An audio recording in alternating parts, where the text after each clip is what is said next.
영어로는 리커버리 혹은 리바이벌이란 이 단어를 들으면 여러분들은 어떤 그림이 떠오르십니까?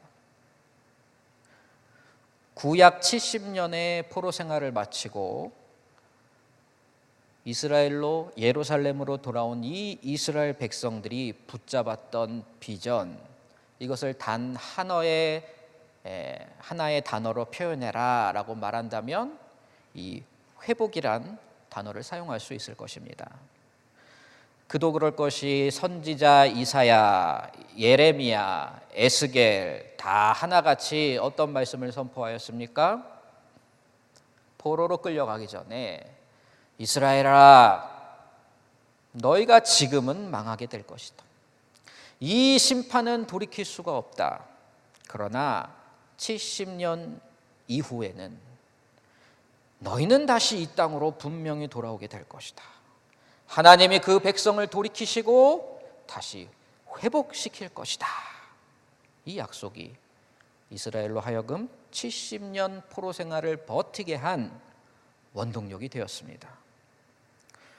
그러면서 포로로 끌려갔던 그 이스라엘 백성들이 바벨론의 그발강가에서 곰곰이 생각하며 뼈저리게 뉘우쳤던 그 한 가지가 무엇인가? 하나님의 백성인 우리가 도대체 왜 이런 수치와 모욕을 당하게 되었을까? 하나님이 약해서, 하나님이 저 바벨론의 신 마르둑보다도 허접해서. 그런데 다니엘이 보여준 여러 사건들을 보니 그건 아니었습니다. 포로로 끌려온 자신들은 바벨론에서 쪽도 못 펴는 아주 그냥 포로 쭈구리들인데, 하나님은 어떠십니까? 아시리아, 아수르죠. 바벨론, 바사든 메대든 전혀 지장 없이 당신의 전능하심을, 당신의 영광을 온 열방에 드러내시는 것이었습니다. 하나님은 그저 이스라엘에만 속한 그런 민족신이 아니었던 것이었습니다. 하나님은 그저 시온산의 솔로몬의 성전에만 앉아 계시는 그런 지역신, 토착신이 아니었습니다. 알고 보니 하나님은 사람의 손으로 지은 그런 우상 쪼가리들과 전혀 비교할 수 없는 스스로 계시는 자, 사람을 높이시기도 하시며 낮추시기도 하시는 분, 그 뜻에 따라서 제국을 일으키시기도 하시고 패하기도 하시는 그런 천상천하, 유아 독존, 그런 하나님이셨던 거예요. 이스라엘이 포로로 끌려와서 탈탈탈 다 자기가 가진 거를 털리고 났을 때야 그 하나님이 눈에 들어오기 시작하는 겁니다. 우리의 잘못이 무엇이었는가? 이 위대하신 하나님, 이 열방을 통치하시고 역사를 주관하시는 우리의 하나님을 우리가 몰라봤다. 말씀을 몰랐다. 율법을 몰랐다. 제사를 멈추었고 말씀하신 대로, 명령하신 대로 우리가 제사를 드리지 않았구나. 뼈저리게 이것을 깨달은 이스라엘은 포로 생활로부터 돌아오자마자 제일 먼저 무엇을 합니까? 성전을 재건합니다. 성전, 제사와 율법만이 우리의 살 길이다, 회복의 길이다, 이것을 깨닫게 된 거죠. 그리고 그 다음에 느헤미야와 같이 성벽도 재건을 합니다. 그 성전과 성벽의 건축물들을 다 재건하고 나서 무엇을 합니까? 성전 재건이 그 핵심 주제였던 에스라서, 성벽 재건이 그 핵심 주제였던 느헤미야, 그 후반부에는 둘 다 무슨 일이 일어나는가? 말씀으로 인한 부흥과 영적인 대각성이 백성 가운데 일어나는 것을 볼 수가 있습니다. 제사가 회복되고 말씀이 다시 선포되고 그 말씀 앞에 모든 백성들이 일어나서 아멘 아멘 하고 화답하는 그런 감동적인 회복의 모습이 그려지고 있습니다. 회복, 재건, 부흥, 이러한 단어가 이 귀한 시대에, 포로로부터 돌아온 이 귀한 시대에 하나님의 백성을 관통하는 키워드였던 것입니다. 자, 이런 모습으로 구약 성경이 마무리가 됐으면은 얼마나 은혜가 되었을까요? 그런데 구약 성경의 마무리는 느헤미야가 아니었습니다. 구약 성경의 마지막은 그 이름을 듣기만 해도 뭔가 영적인 갈증이 진하게 느껴지는 그 이름의 성경, 말라기가 구약의 문을 닫는 성경입니다. 성경학자들은 말라기의 저작 연대를 느헤미야의 후반부 때와 같이 보고 있습니다. 그러면 성벽이 재건된 후로는 약 10년 정도의 세월이 흐른 뒤입니다. 그리고 성전이 재건된 후로는 약 80년 정도의 세월이 흘렀습니다.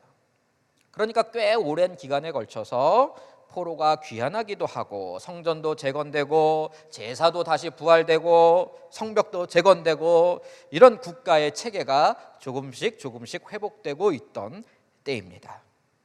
얼추 따져보자면 올해 2019년이 광복 74주년이에요. 그렇죠? 그러니까 이것보다 조금 더 오랜 시간이 흘렀다. 약 100년 좌우의 시간이 흘렀다. 이렇게 생각을 하시면 됩니다. 이 기간 동안 다시 포로 생활로부터 약속의 땅으로 돌아온 이 세대들, 새로운 세대, 국가 재건의 이 세대들이 가지고 있던 기대가 있었단 말입니다. 어떤 기대였을까요? 이제 우리가 이 선지자들의 예언대로 하나님의 크신 능력으로 말미암아 포로로부터 돌아왔는데 성전도 재건하였고 율법을 칼같이 지키고자 연구도 많이 하였고 제사도 제각 드리고 하니 이제 남은 일은 뭐만 남았다? 여호와께서 이 이스라엘을 우리들을 다시 다윗의 때와 같이 번영시켜 주실 것이다. 강하게 만들어 주실 것이다. 선지자들이 예언한 바대로 이 예루살렘과 시온산은 온 세상의 중심이 될 것이고 모든 민족들은 이 하나님의 선택받은 민족인 우리들 앞에 나와서 선민 이스라엘 앞에 금은 보화를 가지고 나와 무릎을 꿇게 될 것이다. 이게 그 당시 백성들이 가지고 있던 꿈, 기대, 소망이었습니다. 그런데 현실이 어떠합니까? 기대와 다른 결과만 보여지는 것입니다. 전혀 풍요롭지가 않은 거예요. 번영하지가 않습니다. 삶이 여전히 빠듯합니다. 먹고 살기만 하기에도 벅찬 겁니다. 무슨 열방을 아우르고 제국을 주무르고 하는 꿈은 그냥 헛된 망상과 같이, 헛된 꿈과 같이 그렇게 되어가고 있었던 때입니다. 기대하고 있었던 이 예루살렘과 이스라엘의 번영은 100년이 지나가고 있는데도 도대체 별다른 기미가 보이질 않는 거예요. 흔적도 보이질 않는 것이에요. 그러자 이 백성들에게 따라오는 결과가 무엇이었습니까? 하나님께 대한 삐짐, 원망, 불신, 그리고 이에 따른 영적인 나태와 게으름입니다. 이 내면의 영적인 나태함과 게으름은 결국 심각한 형식주의와 이기적인 선민사상의 신앙으로 점점점 흘러가게 되었습니다. 다시 또 포로기 이전의 상태로 돌아가 버리고 있는 것이었어요. 겨우 100년 만에 말입니다. 그러자 하나님께서는 다시 이 말라기 선지자를 보내셔서 당신의 말씀을 주시는 것입니다. 오늘 말씀 2절은 이렇게 시작하고 있습니다. 내가 너희를 사랑하였노라. 나의 백성들아, 너희들이 받은 사랑과 은혜를 떠올려 보아라. 나에게서 받은 그 사랑을 떠올려 보아라. 그 은혜들을 기억하고 다시 회복하여라. 하나님께서 포로기 이전에 하셨던 그 말씀 그대로 반복하고 계십니다. 얼마나 답답하시겠습니까? 그런데 이 하나님의 이 말씀에 대한 이 주장에 대한 백성들의 대답이 정말 가관입니다. 뭐라고 합니까? 주께서 어떻게 우리를 사랑하셨나이까? 무슨 의미일까요? 쉽게 말하자면 내가 너희를 사랑하였노라 했더니 백성들이 말하기를 언제요? 어떻게요? 무슨 사랑이요? 잘 모르겠는데요. 증거 있어요? 이러한 반응을 보이는 것입니다. 그리고 그 백성들의 대답에 대해서 하나님이 다시 반론을 하시지요. 말라기 전체는 이와 같이 하나님의 주장, 거기에 대한 백성들의 반론, 또 다시 거기에 대한 하나님의 재반론, 이렇게 구성된 논쟁 단락이 총 6번을 반복합니다. 그 중에서 이게 말라기 전체의 구조인 거예요. 근데 내용을 하나하나 뜯어보면 정말로 하나님이 가슴 아파하실 그런 내용들만 담겨져 있습니다. 그 중에서 말라기 1장에는 2가지의 논쟁이 실려 있습니다. 하나님의 주장, 그리고 백성들이 대답, 다시 거기에 대한 하나님의 재반박이 2번 반복되는 것이에요. 오늘 우리가 본 2절이 그 첫 번째에 해당하는 주장과 대답입니다. 그리고 밑으로 쭉 가시면은 6절에서 다시 하나님의 주장과 그에 대한 대답이 실려 있는 것을 우리가 볼 수 있습니다. 어쨌든 다시 2절로 돌아와서 보시면 하나님의 주장은 이것이었습니다. 내가 너희를 사랑했다. 그 주장에 백성들은 동의하지 않습니다. 왜 그렇습니까? 내 생각, 내 기대, 내 신념과 다른 결과가 현실로 주어졌기 때문입니다. 하나님이 나를 사랑하셨다면 응당 베푸셔야 할 그 기본적인 기대치, 그 욕구들을 하나님이 채워주지 아니하셨다, 이렇게 생각했기 때문에 백성들은 삐진 겁니다. 다시 말씀드리지만 백성들이 원했던 결과는 무엇입니까? 소위 말해 잘 먹고 잘 사는 것이었습니다. 번영한 이스라엘, 풍요로운 이 유다민족, 이것이 신앙과 인생의 목적이 된 것이었어요. 저 바벨론과 페르시아의 의리의리한 도시들을 보고 왔더니 야, 저 정도는 넘어서는, 거기에 황제들도 손가락 하나로 까딱까딱 해버리시는 우리 여호와 하나님이 우리 하나님이라면 응당 어떻게 해야 됩니까? 페르시아, 바벨론 정도는 그냥 넘어서는 그 영광과 번영과 풍요로움이 이곳 하나님의 성전이 있는 예루살렘에 재건돼야 된다는 그 생각을 갖고 있었던 거예요. 그래서 뭐 땅도 많이 사놨겠죠. 땅값 오를 줄 알고. 근데 재개발이 안 되는 겁니다. 폭삭망한 거죠. 하나님이 이 지역 신이 아니라 온 열방을 다스리시는 진짜 신이기 때문에 당연히 다른 나라의 왕들과 고관들과 백성들이 이 이스라엘로 다 나와서 무릎을 꿇고 조공을 바치고 세상 온갖 금은보화가 이 시온산으로 모여드는 것, 이것이 이 이스라엘 백성들이 가지고 있던 비전이었습니다. 기대하였던 바였습니다. 실제로 이사야서에도 그런 예언이 나와 있었습니다. 그러니 이 백성들은 지극히 자신의 욕망과 신념으로 얼룩진 그 렌즈를 가지고, 이 고장난 렌즈를 가지고 구약을 해석해버린 겁니다. 선지자의 글들을 해석한 겁니다. 이들이 하나님을 잘 섬긴 이유, 율법을 지키려고 노력한 이유, 제사를 칼같이 지켜왔던 그 이유, 다 그 중심에는 자기 자신을 향한 이기적인 욕망이 자리 잡고 있었습니다. 진짜 동기는 그거였었던 거예요. 우리를 구원하신 하나님께 오직 감사하며 오직 그분만을 섬기겠다라는 그 목적이 아니었습니다. 하나님을 모르는 저 이방 백성들을 향한 긍휼한 마음, 그 안타까운 마음도 없었습니다. 생각 자체를 해본 적이 없어요. 철저하게 자기 자신들의 번영, 평안, 부요, 이것만을 위한 종교 생활이 이들의 모습이었습니다.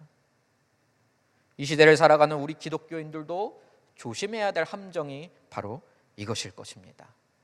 나 자신만을 위한 신앙, 나 자신을 위한 예배, 나 자신을 위한 교회, 나를 위한 성경, 나를 위한 하나님을 만들어 믿으면서 나는 열심히 신앙생활 하고 있노라 라고 생각하는 것입니다.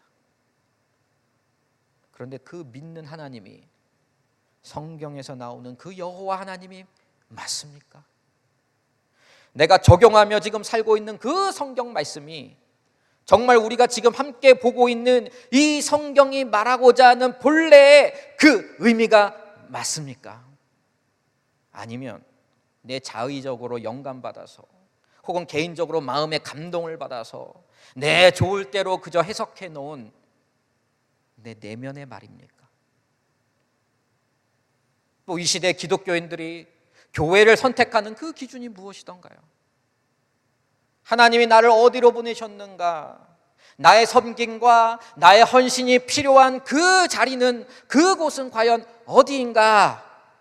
이것을 기준으로 선택합니까? 아니면 그저 내 입맛에 맞는 교회, 내 입맛에 맞는 목회자, 내 입맛에 잘 맞아서 나한테 내가 원하는 종교 서비스를 잘 해줄 수 있는 그런 교회와 예배를 찾아 선택하고 있지는 않습니까? 교회마다 사람마다 정도의 차이는 있을 것입니다. 그러나 지금 우리가 살고 있는 이 시대의 분명한 경향은 내가 중심이 된 신앙을 지향하고 있습니다. 이는 마치 말라기 시대에 이스라엘 백성들이 가지고 있던 그 신앙과 동일한 모습의 신앙이다, 이렇게 말을 할 수가 있습니다. 그것은 하나님을 섬기는 것이 아니지요. 나 자신을 섬기기 위해 하나님을 이용하는 것뿐입니다. 그런데 내 입맛대로 골라가다가 내 마음에 안 드는 현실, 못마땅한 결과를 맞닥뜨리게 되면 오늘 이스라엘과 같이 반응하게 되는 것입니다. 이 현실은, 지금 이 결과는 결코 하나님이 나를 사랑한다는 그 증거가 될 수 없다라는 반응입니다. 이 고난, 이 질병, 이 가난, 이 상처, 이러한 현실은 내가 하나님 믿으면서 기대하였던 그 결과가 아니라는 거예요. 하나님, 내가 이러려고 하나님 믿은 줄 아세요? 내가 이러려고 부르심 따라 헌신한 줄 아세요? 전능하시다면서요. 나를 사랑하신다면서요. 온 역사를 주관하신다면서요. 하나님, 바벨론의 그 공중 정원을 보셨습니까? 화려한 황금 우상을 보셨습니까? 금칠이 된 산당과 넘치는 재물들, 그 부요함을 보신 적 있으십니까? 하나님, 페르시아의 그 힘과 군사들과 병거들을 보셨나요? 학자들과 지혜자들과 아름다운 여인들과 넘치는 물자들을 보신 적이 있으십니까? 근데 지금 이 예루살렘, 여기 이 꼴을 좀 보십시오. 하나님의 백성들이 살고 있는 이 꼴을 좀 보십시오. 어설픈 성벽을 보세요. 이 보잘것없는 당신의 성전을 보세요. 주여, 당신이 언제, 어떻게 우리를 사랑했습니까? 나는 당신에게 사랑받아 본 적 없습니다. 우리에겐 눈에 보이는 풍성한 물질이 없습니다. 우리에겐 피부로 느껴지는 그 쾌락이 없습니다. 번영도 없고, 이방 민족들과 비교해 봤을 때, 다른 신을 믿는 저 이방인들과 비교하여 봤을 때 여전히 초라하기만 합니다. 주여, 우리는 당신이 우리를 사랑하신다는 이 말을 받아들이기가 힘듭니다. 믿고 싶지 않습니다. 이렇게 하나님의 주장과 이스라엘 백성들이 대답이 한 차례 오간 후에 하나님의 마지막 변론으로 주어지는 말씀이 2절 하반절로부터 5절에서 선포되고 있습니다. 하나님의 주장에 대한 근거이자 백성들이 주장한 것에 대한 반론이 되는 것입니다. 그 반론의 주요 골자가 무엇입니까? 정리해 보자면 다음과 같습니다. 하나님이 특별한 사랑을 주셨다는 것입니다. 일반적인 수준의 은총이 아니라 특별한 은총으로 이스라엘 백성을 지키시고 보호하셨다는 것입니다. 두 인물을 대비시켜 이것을 말씀하시지요. 바로 에서와 야곱입니다. 에서는 육신적으로도 장자였습니다. 형이었어요. 당시 문화의 관점으로 보면 야곱보다도 더 장자로서 합당한 조건을 갖춘 인물이 바로 이 에서였습니다. 힘이 좋았고 사냥에 능했습니다. 상식적으로 생각해 보면 하나님께서 이런 외적 조건이 탁월한 인물을 선택하시고 이스라엘 조상으로 삼으시는 것이 마땅하다. 우리 인간들의 눈을 보기에는 그렇게 생각이 듭니다. 그러나 하나님의 선택은 에서가 아니었습니다. 하나님의 선택은 야곱이었습니다. 약하고 사냥도 잘 못했으며 할 줄 아는 재주라고 남을 속이는 재주, 잔머리 굴리는 재주만 있는, 어떻게 보면 비겁하고 얍삽하고 이런 사람입니다. 그러나 하나님은 누굴 선택했습니까? 야곱입니다. 이유는 모르지요. 하나님의 뜻을 어떻게 다 합니까? 그러나 그 이유 중에 한 가지는 오늘 성경에 게시되어 있습니다. 하나님이 야곱을 사랑하셨습니다. 에서는 미워하였습니다. 이렇게 보면 하나님 참 불공평하시네, 편협하신 분이시네, 이렇게 생각할 수도 있겠지요. 근데 그게 아닙니다. 에서가 미움받은 이유는 죄 때문입니다. 에서만 죄가 있었습니까? 모든 인류가 죄 가운데 있었습니다. 로마서 3장 10절을 보시면 기록된 바 의인은 없나니 하나도 없으며, 에서와 그의 자손 에돔은 이 모든 죄 가운데 사는 인류를 대표하고 있는 것입니다. 이 죄인된 인간을 향한 하나님의 합당하고 공의로운 반응이 무엇이겠습니까? 죄를 그냥 눈 감아 주시는 것 아니겠지요. 죄에 대해서 마땅히 심판을 하셔야 되는 것입니다. 죄에 대하여 미워하지 아니하신다면 그건 공의가 아닙니다. 죄에 대하여 심판하지 아니하는 하나님은 정의로운 하나님이 아니십니다. 그래서 4절에 나온 바와 같이 에돔처럼 모든 이방 민족들은 여호와의 진노 아래 놓이게 된 것입니다. 그런데 유일하게 이 하나님의 일반적인 법칙에서 구별된 한 무리들이 있는 것입니다. 누굽니까? 바로 야곱의 자손들, 이스라엘입니다. 선택받은 하나님의 백성들을 대표하는 것입니다. 그러나 이들도 사실 더하면 더했지 결코 죄 짓는 것에 대해서 덜하지 않았습니다. 그 숱한 범죄와 우상 숭배와 교만과 하나님을 가증히 여기는 것들을 다 행했으면서도 아직까지 하나님은 보호하시고 살리시고 인도하시고 꿈을 주시고 소망을 주시고 여전히 내 백성들이라, 내 자식들이라 붙잡으시는 이러한 축복을 받은 민족이었습니다. 하나님이 지금 말씀하시는 에서를 미워하였고 야곱을 사랑하였다라는 말은 바로 그 뜻입니다. 하나님은 이스라엘이 사랑받아 마땅한 그 무언가가 있어서, 혹은 에서보다 죄악이 덜해서 열심히 있어서 잘난 그 무언가가 있어서 사랑하신 것이 결코 아닙니다. 하나님의 특별한 은혜로 말미암아 사랑받을 구석이 요만큼도 없는 그 이스라엘을 주권적으로 의지적으로 선택하셔서 사랑하신 것입니다. 신명기 33장 29절 이 말씀이 있습니다. 이스라엘이여 너는 행복한 사람이로다. 행복한 사람이로다.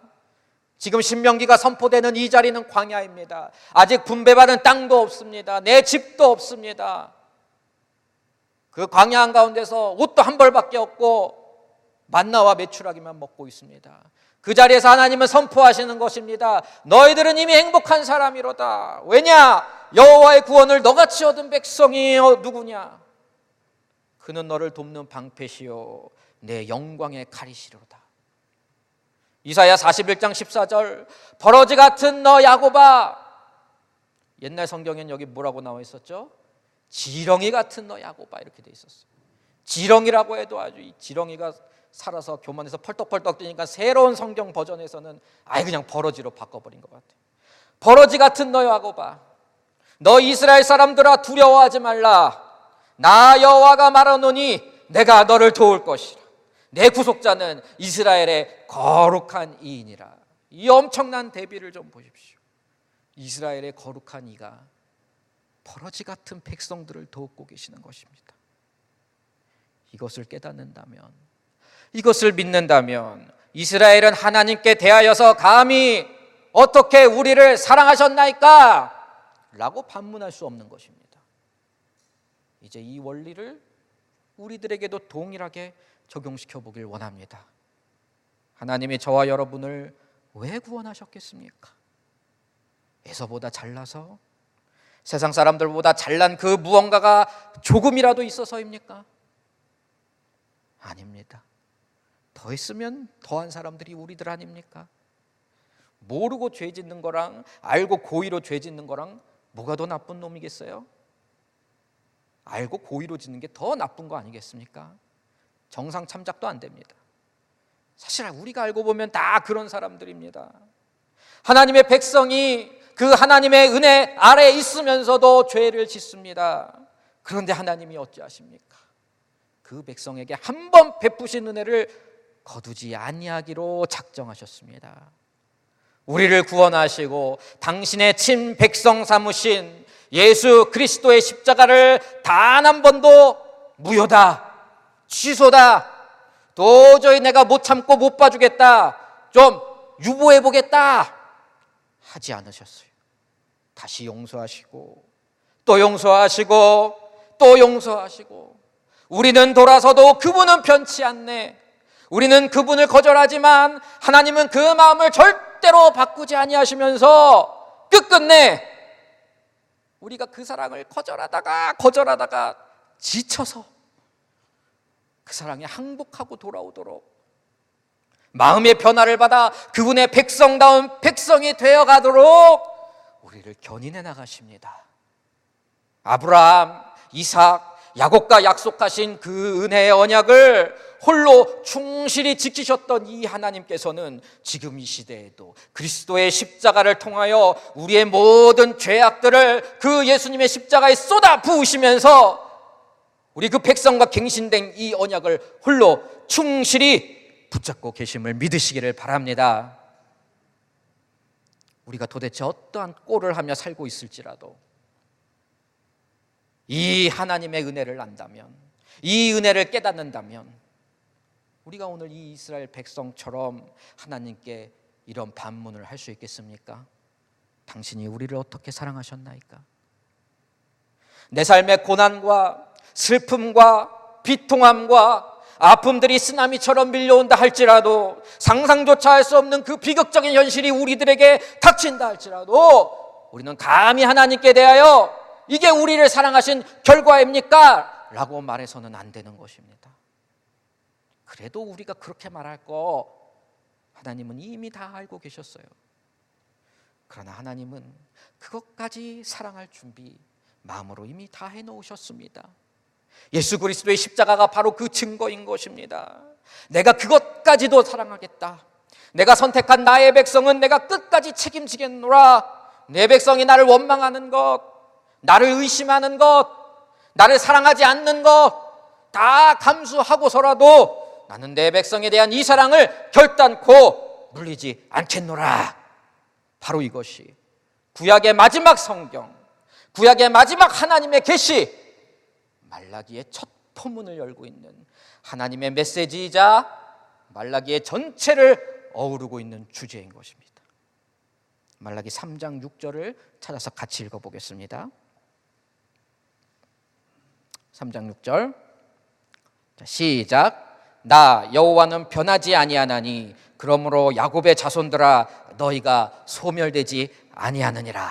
아멘. 변하지 아니하시는 하나님, 약속을 취소하지 아니하시는 하나님, 이 약속을 주신 하나님은 정확히 400년 후에 당신의 아들을 이 땅에 보내십니다.